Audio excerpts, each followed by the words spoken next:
3, 2, 1, action. Good afternoon, everybody. Today I'm here in the city of Inverness with a group of geography researchers who are looking at the experience of young people in the city. Can I first start? What makes you say that the services in the city are appropriate for young people?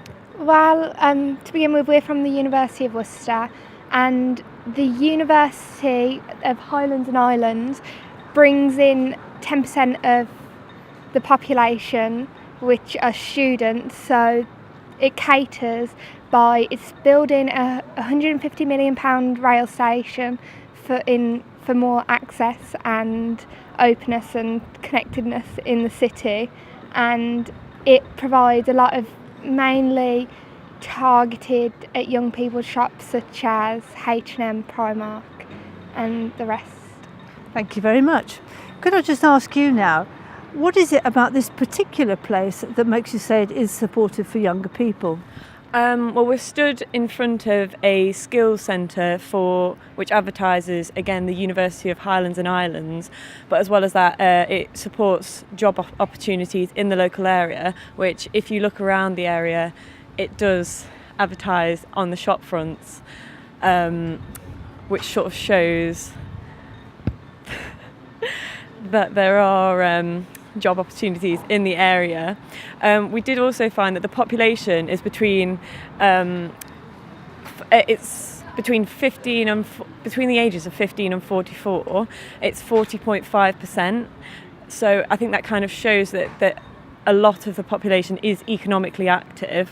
So there would be so it would attract more young people to the area, as it is a city as well. Thank you very much. I think that's a very interesting point. But in my walk around the city today, I've actually seen quite a lot of people who are much older than that age bracket. Could you talk about that, please? About that there are quite a few older people in the area. Yeah, the previous point that was made was actually stressing that there are a lot of services between 15 and 44, I think you said. Yeah. But in fact, as I've walked around the city, there are a lot of people that are actually beyond that bracket. So how does your argument fit with the fact there is an older segment of the population? Well, as we walked around the city, we have observed that there are quite a few older people. But as we've walked around, we have observed that most of the stores and services that are offered are specifically catered to the younger generation, like younger than 65. But there are also services that do cater to the older generation, but they just aren't as noticeable. They aren't as out in the open. As we have observed, there are a few fitness classes and things like that, but they aren't as present if you walk around the city.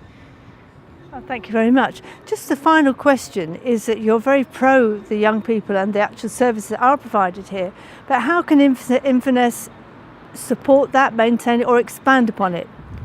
So a lot of the services for younger people are part of the older generation services as well. So there's dementia clubs where they encourage younger people to go and talk to people with dementia, and there are a lot of bake sales and cake sales where all the money is raised for hospices and charities for older people. So it encourages people from a young age to be involved with the older generation, and hopefully it means they'll want to stay in the future and continue these services for the younger generation below them.